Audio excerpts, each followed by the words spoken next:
Alright, it's time for the favorites of the year video. I did this last year and made a playlist, and I will do that again this year. And I will already have a video in it, one of my goals video, where they're the series that I want to read in 2022, and I check in on how horrible I did with 2021 in the video I made for that. And what I tend to do with these end of the year videos, and this is only my second time doing it, so if you have other recommendations, feel free to tell me, but I find it really hard to look at the 120 some, 130 books that I've read and be like, these are my top 10 across genres. I want different experiences from different genres, and it's really hard to compare them to each other. So today, we're going to look into my non-science fiction fantasy list, and this is also not nonfiction or short stories. So this is everything else. So contemporary, literary fiction, historical fiction. That's what'll be on this list, and I'm giving you my top 10. And I even ranked them. I attempted to put it from my least enjoyed to most enjoyed, but that said, everything on this list is at least a 4-star on my rating scale, which a 4-star is something that I love reading and that I would recommend to most anyone. Another thing that's important to note with these videos is that I include my December reading from the previous year, because last year there were books that I read in December that I really loved that I want to talk to you guys about so they don't get lost in the ether, okay? So I think that's all the housekeeping. Let's get into the list. Number 10 is the historical fiction Run Me to Earth. This is something that I read for my local book club. That's honestly probably something I could say for most of the books on this list, so just assume I was encouraged to read this by my local book club, which is why I'm a part of that group, because if I wasn't, it'd be really hard for me to pick up these genres of books since they're not my favorite, they're not my go-to. And this one takes place in Laos, and you are specifically following these children who are helping the United States and France basically coordinate efforts at this hospital. And it basically is a lot of short stories connected together, like 4 short stories in this pretty short historical fiction. I think that's important to note going in because I thought it would be more of a continuous historical fiction novel, you know, from beginning to end, and it's really not that. And I really loved getting to learn about this country and its influence during specifically the Vietnam War. The United States used Laos as kind of one of those locations to basically maneuver and coordinate things, and surprise, surprise, we weren't very good to our friends as well as our enemies in this war. But you really are looking at it at a more human, microscopic perspective, and it was good. I don't think it's as memorable as I wanted it to be, and I wanted more character connection, which is hard when you don't follow the same characters for the whole story. But I learned a lot, and I really enjoyed it. So if you are looking for a book to talk about a part of history that you are unfamiliar with, this is short, and I think really well done, and I also recommend the audiobook for this one. Number 9 is one of those books that I read December of the previous year, and that is On Earth We Are Briefly Gorgeous. This is a book written by a poet. It is very lyrical. It is basically very autobiographical, but it is still fiction, and the main character is writing a letter to his illiterate mother, kind of one of those therapy session ideas of write down everything you never thought you could say to this person. And we learn about this young man's upbringing, his life, falling in love for the first time, learning about his sexuality, what it's like to be first-generation Vietnamese in New England. You learn about all of this. Most of it's written in prose, but some of it is very stream-of-conscious poetry, especially for some of the more emotional moments. Recently, my friend Stephanie from Miss Richards Reads had read this and also loved it. I think this is fairly accessible, especially if you want to dip your toes into this type of prose and stream of consciousness kind of inverse, different type of literary fiction, and it's very short. And I think it has enough joy and enough love to counterbalance the tragedy that is also on the page. I think it's one of those works that works in both fields fairly well. It's not just the trauma and the sadness and things that happened in his life that he regrets. It's also the moments of happiness, the moments of finding self and discovering one's identity. I think it was beautiful. Number 8 could probably technically be a fantasy, but I am putting it in historical fiction, so forgive me, and that is The Ghost Bride. This story takes place in Malaysia. I think the 1800s, but I could be wrong, and we are following this young woman who's trying to not become the ghost bride of this man. So what that means is sometimes when someone passes away, their family looks for a living person to be their bride in the afterlife. And this story really shows you different cultures. And the reason I picked it up is because I know very little about Malaysia. And Malaysia is really this melting pot of cultures in the East. And it was really cool seeing the different ways different people experienced religion and their relationship with the afterlife, and our main character accidentally stumbles into a deeper understanding. I want to leave it very vague so I don't spoil anything, but it has an interesting mystery. It has very gothic feels. So if you want one of those more gothic, mysterious books with a very, I don't even know how to describe the main character. She's kind of naive at times, but still a go-getter and hopelessly in love. It's that type of main character. I also listened to this on audiobook and really enjoyed it. So for sure would recommend this to people if any of those things sound good. This is also the author of The Night Tiger, I believe. I have not read that one. I think that's a different historical fiction set in Malaysia. I think that's the 50s, like 1950s. So I had a really fun time with this one. I do think there's a pivotal point where the tone switches from gothic into something a little different, but I can't bring it up without spoilers. So if you want to know what the tonal shift is, feel free to ask me in the comments and I will tell you, limiting the spoilers as much as possible. And so then number 7 is the Book of Salt. This one I read because of Audrea Perpetual Pages, who has phenomenal recommendations. I will have their channel linked down below. And they had talked about this one in one of their monthly wrap-ups, gave it 5 stars, and I'm like, well, okay, maybe one day I will listen to it. And I did. I got the audiobook. And it was really pleasant. So this is another historical fiction that focused on something I just didn't know a lot about. And this was someone who was Vietnamese in France trying to become a chef. And it's really difficult because he's an immigrant there and there's, culture in France. But also it's the 20s, 30s, so it's right before the Great Depression in the United States and consequently the world. And so you have Americans living in France and they are kind of the main patrons of our Vietnamese character. And it's really interesting to explore this moment in history and this culture. And it's another story where you get to follow someone discover their identity and trying to find their place in the world. I just thought it was such a pleasant time. I loved hearing the descriptions of food. I thought that was really wonderful. And the ladies that were his patrons were hysterical. And it's also one of those historical fictions that if you are wanting something that doesn't erase LGBTQ identities, I would pick this up. You have lesbians, you have gay men, it does not hide them. They are a part of the story. It's not necessarily a central part of the story, but they are there, they are present, and I think that's also a beautiful part of this work. This next one is actually the first book that I read in 2021, and that's The Innocents. I don't actually even know how it made it this high on the list, but I think it's just because I love survival stories. So this is a story of these twins. I think they're twins. Actually, I think they're just brother-sister. I don't think they're twins. But they are orphaned in this cove in 1700s Canada. And so they have to survive. And a lot of this book is just watching them in isolation survive, go through the routine that they learned from their parents before they were orphaned. Basically coming of age. You start the book when they're fairly young, I think the oldest is 10 when you start, and you kind of end when they're in their late teens, and you kind of see them interact with other people once in a while, but no one ever stays, no one ever takes care of them. And I really liked the story. I liked being with these two characters, and I think the large part of that is I love survival stories, a lot. I don't know why, the monotony of their daily tasks was not monotonous to me as a reader, and I thought it was really beautifully written, and even some of the potentially triggering or cringy material that is in this book, I thought was handled very tastefully, personally.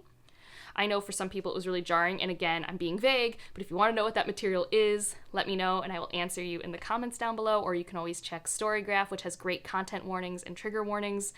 But yeah, it was the first book of the year, and I really liked it. Number 5 is a book that I would not have read without Stephanie, who I mentioned earlier for the On Earth We're Briefly Gorgeous, and this is Anne of Green Gables. So, somehow, in my life, I've read a lot of classic children's works as a kid. My mom read me Little Women, she read me The Little House on the Prairie. I've read a lot of books that young women typically read when they're growing up. I had not gotten to Anne of Green Gables, and for some reason, I don't think I wanted to. I just didn't know what it was about, and I felt no need. But she nominated it for one of our patron, TBR polls, and it won the poll, and so I'm like, okay, I guess I will read this book. And it's phenomenal. Anne is the best. I am so happy a character like Anne has existed in literature for 100 plus years. Like, that's phenomenal to me. The story is about Anne, an orphan who is adopted by a brother sister who live together on this very large piece of land with a farm and everything like that in Canada. It's not, I think it might be Nova Scotia, but I think it's Prince Edward's Island. Sorry for anybody who's from around there if I got that wrong, but regardless, she gets adopted, and it's about her going to school, finding a family, finding friends, and she has the best love and passion for life. Like, she has to name all the trees. She finds the simplest pleasures and everything, and gosh darn it, if I didn't need her optimism this year when I was reading it, it was so pleasant. And it reminded me of what I used to think and do when I was a kid, and it was just really lovely. And I really appreciated reading that this year and highly recommend it to everyone, regardless of age. Number 4 was truly a surprise, and that is Hamnet. So this is one, again, had to read for my local book club, and I was nervous because I only could get the audiobook. This has been a very popular book. And so I could only get the audiobook, and the first start of the audiobook was hard to wrap my head around. I was very confused and didn't know what was happening, but once I understood, I was in it and trying to find things to do to listen to an audiobook because I was so invested. This is one of those historical fiction that is very much up to the interpretation of the author. This is an interpretation of Shakespeare's home life and the loss of his son, Hamnet. So none of this is based off strict facts. There are a lot of references to things that we do believe we know about Shakespeare, but otherwise this is an interpretation of events. So in this story we have 2 timelines. One where Hamnet catches a plague and passes away, and another where you see Shakespeare and his wife falling in love, forming their family, figuring out their paths in life. And honestly, I mentioned Shakespeare because that is the figure we all know, but the focus is more so on his wife and the women in this point of history, which I thought was really amazing. His wife is so fascinating, her relationship to nature and her family and her work.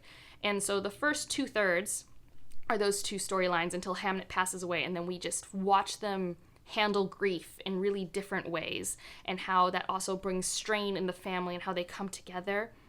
I thought at times this was so lyrical and romantic and whimsical and not like a real life fairy tale when you watch these 2 people fall in love. It was really amazing. But then also with that anxiety and tension that comes with watching something bad happen, but you can't look away, with Hamnet and how he gets sick and watching that domino set fall into place.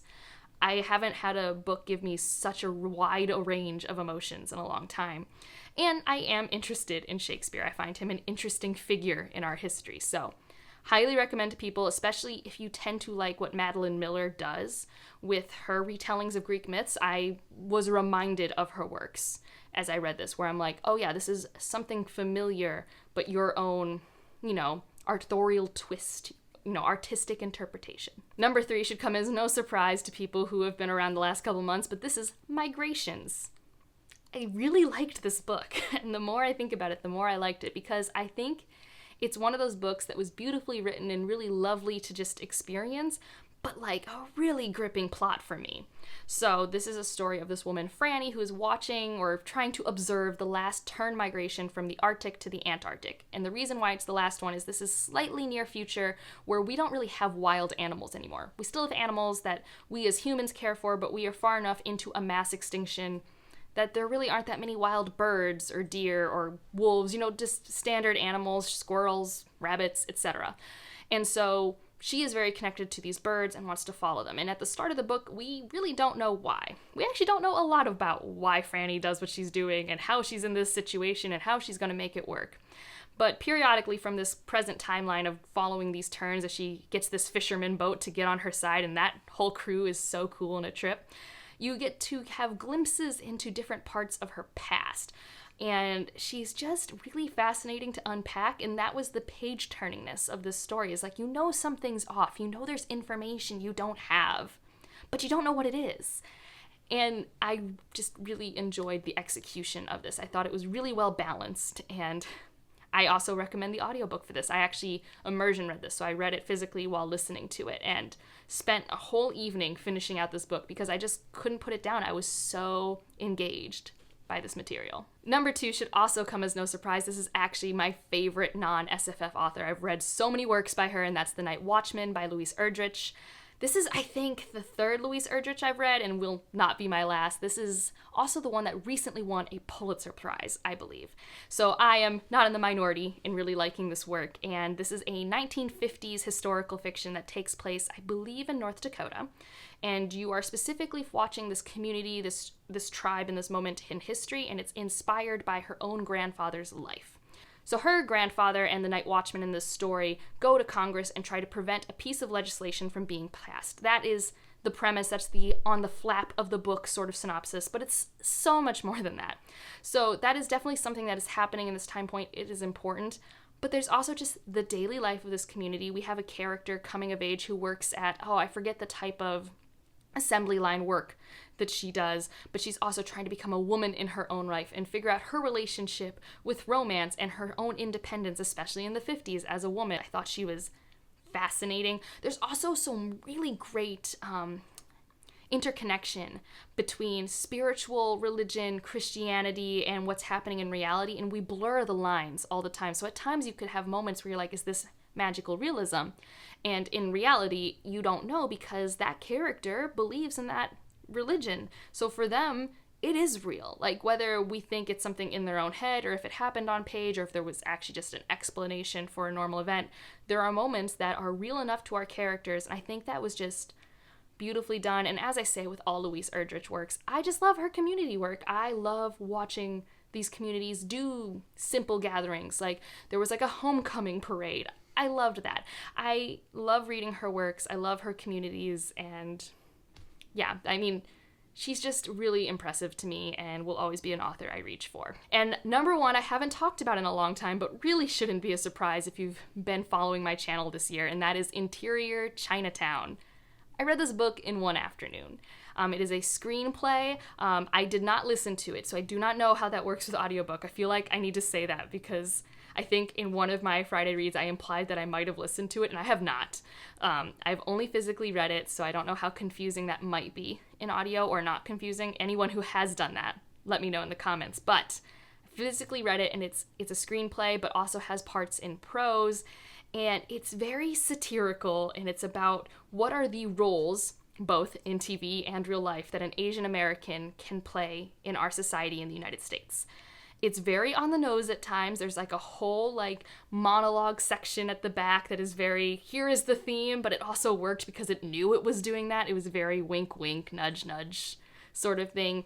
And the show that is being used for this satire is kind of sort of a Law and Order SVU or standard detective cop TV show sort of thing.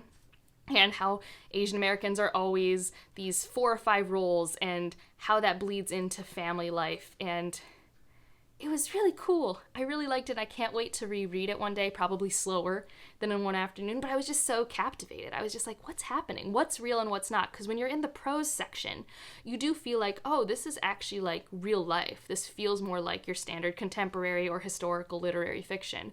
But then you end up back into this, ethereal, like, weird magical realism space of this never-ending TV show that happens in this complex that's obviously not real, but it feels real, and it's obviously also a metaphor.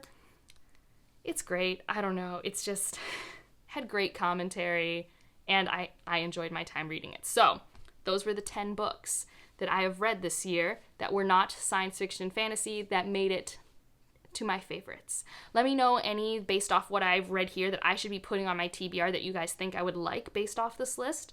Feel free to list some of your favorites in this type of genre, and if you want to leave an emoji, I don't know, what was number 3? Leave birds for migrations. Yes, I think that will work. And if you liked it, subscribe if you want to, and I'll see you in the next one. Bye.